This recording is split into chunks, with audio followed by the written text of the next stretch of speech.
ओम नमः सिद्धेभ्यः। आचार्य पूज्यपाद स्वामी से जब शिष्य ने प्रश्न किया कि आप आत्मज्ञान की, आत्मा की उपासना की, आत्मध्यान की बात कर रहे हैं, तो हे आचार्य श्री, इस आत्मज्ञान का फल क्या है? आत्मा के ध्यान करने का फल क्या है? तो उन्होंने एक सुंदर उदाहरण देकर के बात की। आचार्य देव कहते हैं, जिसकी सेवा करोगे उसके पास जो होगा वह वही देगा। इस न्याय के अनुसार उन्होंने कहा, अज्ञानी की उपासना करने से अज्ञान की ही प्राप्ति होगी और ज्ञानी की सेवा उपासना करने से ज्ञान की प्राप्ति होगी। ये जो शरीर है वह ज्ञान रहित है। इस शरीर में अपनापन करेंगे, शरीर की सेवा करेंगे, शरीर की रुचि करेंगे, शरीर को नहलाएंगे, धुलाएंगे, खिलाएंगे, पिलाएंगे, इसका सम्मान करेंगे, तो हमें और नए नए शरीरों की ही प्राप्ति होगी। और यदि हम आत्मा की सेवा करेंगे, ज्ञानवान आत्मा, अनंत ज्ञान से युक्त आत्मा, सर्वज्ञत्व शक्ति का धारक आत्मा, अनंत शक्ति संपन्न आत्मा, उसकी सेवा करेंगे, उसमें अपनापन करेंगे, तो हमारे लिए ज्ञान सुख दर्शन आदि की ही प्राप्ति होगी। ज्ञान का फल ज्ञान की प्राप्ति ही है। एक इस बात को ध्यान में रखना है। ज्ञान का फल लौकिक में भी, अगर हम कोई भी ज्ञान करते हैं तो ज्ञान का फल पद मिलना, नौकरी मिलना, व्यापार चलना, पैसा मिलना, ये नहीं कहा गया है। ये तो एक तरह से बोनस है, लौकिक क्रिया पद्धति है, उसके अनुसार मिल जाता है। लेकिन सच में ज्ञान का फल क्या? तो आचार्य माणिक्य नंदी देव परीक्षामुख नाम के ग्रंथ में लिखते हैं कि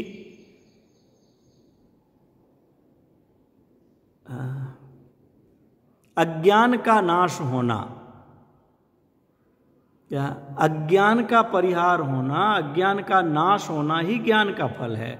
और साथ ही जैसे साक्षात फल, दो तरह के फल बतलाए उन्होंने कि साक्षात फल और परंपरा फल।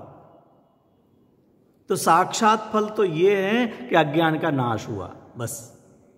हम जिस विषय वस्तु को नहीं जानते हैं वो विषय वस्तु जान ली, नहीं जानते थे, यह उस संबंधी अज्ञान था, जानने लग गए, ज्ञान की प्राप्ति हो गई। और फिर परंपरा फल क्या है कि उस ज्ञान के प्राप्ति के तुरंत बाद हमारे लिए हान, उपादान, उपेक्षाश्च फलम, हमारे लिए यह त्याग करने लायक है, यह ग्रहण करने लायक है और यह उपेक्षा करने लायक है। यह हमारे लिए ज्ञान हो गया तो हम वो प्रवृत्ति हो जाती है। अज्ञान का नाश होते ही हमारे लिए मालूम नहीं था कि ये जो रस्सी जैसी दिख रही है ये क्या है, हम उसको रस्सी समझ रहे थे और मालूम चला कि सांप है। तो सबसे पहले तो ये हो गया, हमारे ज्ञान का, अज्ञान के तिमिर का नाश हो गया, अज्ञान अंधकार का नाश हो गया। हमें मालूम नहीं था। अब केवल इतना ही काम होगा कि हमें मालूम चल गया कि नहीं नहीं, तुरंत मालूम चल गया, हान, ये छोड़ो, भागो यहां से, इससे दूर हो जाओ, उसका त्याग होगा। अगर हमें मालूम चला कि चमकने वाली चीज सोना है, ये जो दिखने वाला गुलाबी गुलाबी 2000 का नोट है, तो पहले ये पता नहीं था कि क्या है ये। जैसे ही हमें पता लगा कि ये 2000 का रुपया है, 2000 का नोट है, तो हमारा पहले तो अज्ञान का नाश हुआ और तुरंत उपादान, उसको ग्रहण करो, ये सोना है, इसको ग्रहण करो। और मालूम चला कि गोबर पड़ा हुआ है, ना उससे सीधा हमारा कोई नुकसान होने वाला, ना उससे कोई लाभ होने वाला। उपेक्षा, बगल से निकल जाओ, पैर गंदा नहीं होना चाहिए, ना उसको छोड़ करके भागने की जरूरत है, ना उसको ग्रहण करने की जरूरत है। तो ज्ञान का फल यही है कि अज्ञान का नाश, और अज्ञान का नाश होते ही हमारे लिए प्रवृत्ति रूप में भी, माने केवल दिमाग का काम हो गया ऐसा नहीं है, ज्ञान होते ही तत्संबंधी प्रवृत्ति भी यथा योग्य होती है। यथा योग्य शब्द क्यों लगाया? छोटा बच्चा होगा, वो अपनी स्पीड से बढ़ेगा, उठाएगा, बड़ा होगा तो वो अपने स्पीड से उठेगा, भागेगा, छोड़ेगा, ग्रहण करेगा। लेकिन अगर ये समझ में आ गया कि नुकसानदायक वस्तु है तो उसका त्याग होने की प्रवृत्ति भी चालू होगी। या फिर समझ लिए हम जी कि हमने सही ढंग से उसको जाना ही नहीं है, केवल हमने ये पढ़ लेना कि ये ABCDEFGH ये अक्षर हैं, उन अक्षरों के ज्ञान हो जाने का नाम जानना नहीं है। शास्त्रों के ज्ञान हो जाने का नाम ज्ञान नहीं है। हमारे लिए तत्संबंधी तुरंत ही प्रवृत्ति भी होती है। आचार्य देव ने कहा, अज्ञान निवृत्तिर हानोपादानोपेक्षाश्च फलम। अज्ञान की निवृत्ति होना, अज्ञान का नाश होना, और यह वस्तु त्यागने योग्य है, यह ग्रहण करने योग्य है और यह उपेक्षा करने योग्य है, यह ज्ञान का फल है। यहाँ एक टीका में आत्मानुशासन का बहुत सुंदर छंद आचार्य देव ने संकलित किया है। टीकाकार पंडित आशाधर जी हुए हैं, उन्होंने ये टीका लिखी है। तो आत्मानुशासन ग्रंथ तो और बहुत पुराना है, गुणभद्र आचार्य का। ज्ञानमेव फलम ज्ञाने ननो श्लाघ्य मनुस्वरम अहो मोहस्य माहात्म्यम अन्यद्यप्यत्र मृग्यते। ज्ञान होने का फल प्रशंसनीय एवं अविनाशी ज्ञान का होना ही है। क्या कह रहे आचार्य देव? ज्ञान का फल, आत्मज्ञान होने का फल स्वर्ग की प्राप्ति होना, आत्मज्ञान होने का फल राजा महाराजा बन जाना, पद की प्राप्ति होना, प्रतिष्ठा की प्राप्ति होना, यश की प्राप्ति होना, जगत पूज्य हो जाना, ये नहीं है। आत्मज्ञान का फल तो कहते हैं प्रशंसनीय एवं अविनाशी ज्ञान का होना है। प्रशंसनीय ज्ञान क्या है? अविनाशी ज्ञान कौन सा है? केवल ज्ञान। माने आत्मज्ञान का फल केवल ज्ञान है। आत्मज्ञ ही सर्वज्ञ होते हैं। आत्मज्ञ हुए माने सर्वज्ञत्व शक्ति का विश्वास हुआ। सर्वज्ञत्व शक्ति का विश्वास हुआ माने अब सर्वज्ञ दशा प्रकट होने वाली है। अपनी शक्ति का, अपने सामर्थ्य का पता लग गया ना। जिसे भूखा है और पता लग गया कि मेरे टिफिन में भोजन है, वो भोजन ही करेगा। जो बीमार है और पता लग गया कि मेरी माँ ने जो डिब्बी में चूर्ण रखा है वो इसका इलाज है, वो उस चूर्ण का उपयोग करेगा। अकेला ये नहीं जानेगा कि हाँ मेरी माँ ने रख दिया, ये चूर्ण अच्छा है, शुद्ध चूर्ण है, ये इससे हमारा पेट दर्द मिट जाता है और पेट दर्द से तड़पता भी रहे। ये कोई जानना कार्यकारी नहीं है। उसको उपादान माने ग्रहण करे उसका, और ये चीज खाने से मुझे एलर्जी हुई है जिसके कारण तकलीफ हो रही है, उसका त्याग करे। हान, ये परंपरा फल। पहले मालूम नहीं था कि एलर्जी क्यों हो रही है, चारों तरफ खुजली खुजली खुजली, परेशान हो रहे हैं, पता नहीं था। अब पता लगा कि मैं ये चीज खाता हूँ, केला खाता हूँ और मुझे खुजली होती है। तो अभी अज्ञान का नाश हुआ। क्या नाश हुआ? अज्ञान निवृत्ति। मुझे पता नहीं था कि ये खुजली किस कारण से हो रही, तो अज्ञान की निवृत्ति हुई। लेकिन अगर केला खाना ना छोड़े, उस वस्तु का त्याग ना करे, तो वह जानना कार्यकारी नहीं, वो अज्ञान का नाश ही नहीं कहलाएगा। हमें पता लग गया कि हम कषायों के कारण से दुखी हैं, हमें पता लगता है कि हम पाप करने से संसार में परिभ्रमण कर रहे हैं, हमें पता लगता है कि हमारी आकुलता का कारण हमारी अज्ञानता है, राग द्वेष है, और फिर भी अगर हमारे मंद नहीं होते हैं, इस अज्ञानता का नाश करने का उपाय हम नहीं करते हैं, तत्व ज्ञान नहीं करते हैं, तो फिर समझ लीजिए कि हमारा यह जानना कोई कार्यकारी नहीं। इसलिए ये दोनों फलों को आप मिलाइए।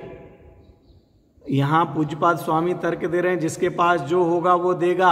आत्मा के पास ज्ञान है तो वो केवल ज्ञान देगा। आत्मा की सेवा करने का फल, आत्मा में आनंद है तो हमारे लिए आनंद की प्राप्ति होगी, हमारे अज्ञान का नाश होगा। अज्ञान निवृत्तिरहानोपादानोपेक्षाश्च फलम। इस फल को लोग समझते ही नहीं है। हमने फल केवल समझ रखा है लौकिक में। ज्ञान करेंगे तो क्या होगा? अगर हमने सम्यक दर्शन प्राप्त कर लिया तो फिर कितने लोग हमारे लिए पूजा करने लग जाएंगे, कितने लोग सम्मान देने लग जाएंगे, कितने लोग हमारे लिए भगवान के समान पूजेंगे। ये उसका फल नहीं है। इसीलिए आचार्य देव ने आगे लिखा आत्मानुशासनकार क्या लिख रहे हैं, ज्ञान होने का फल प्रशंसनीय एवं अविनाशी ज्ञान का होना ही है, वह निश्चय से जानो।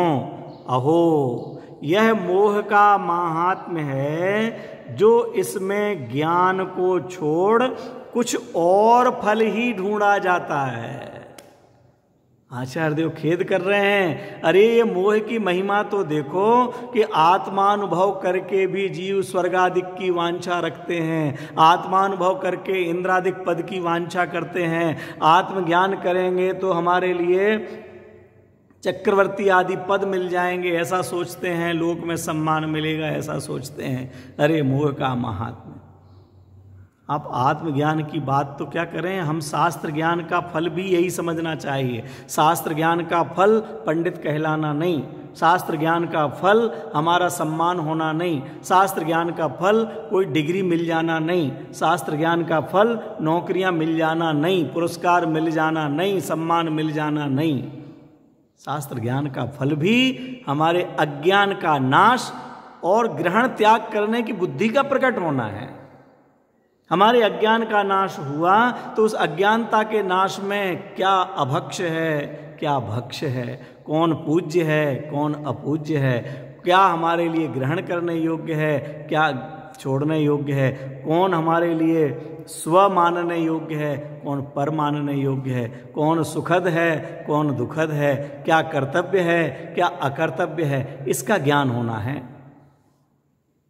जब ये ज्ञान हमारे लिए हुआ तो ये ज्ञान होते ही हमने भक्ष को ग्रहण किया, अभक्ष का त्याग किया, न्याय को ग्रहण किया, अन्याय का त्याग किया, नीति को ग्रहण किया, अनीति का त्याग किया, पूज्य को पूजने लगे, अपूज्य से हट गए, जो सुखद हैं उन क्रियाओं को, उन भावों को, उन वस्तुओं को ग्रहण किया, जो दुखद भाव हैं उन दुखद भावों का त्याग किया।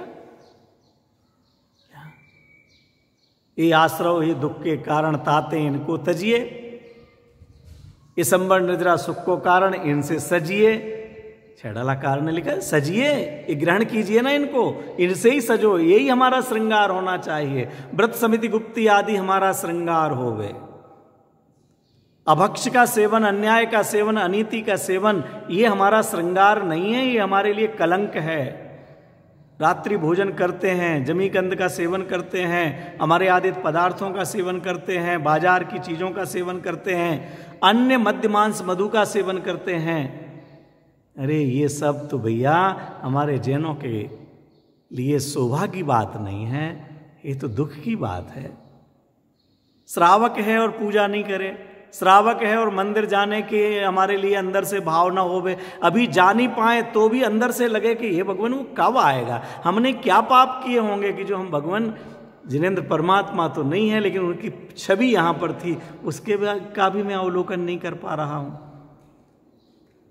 अगर हम अन्याय के मार्ग में चलें तो खेद हो, न्याय नीति के मार्ग पर चलें।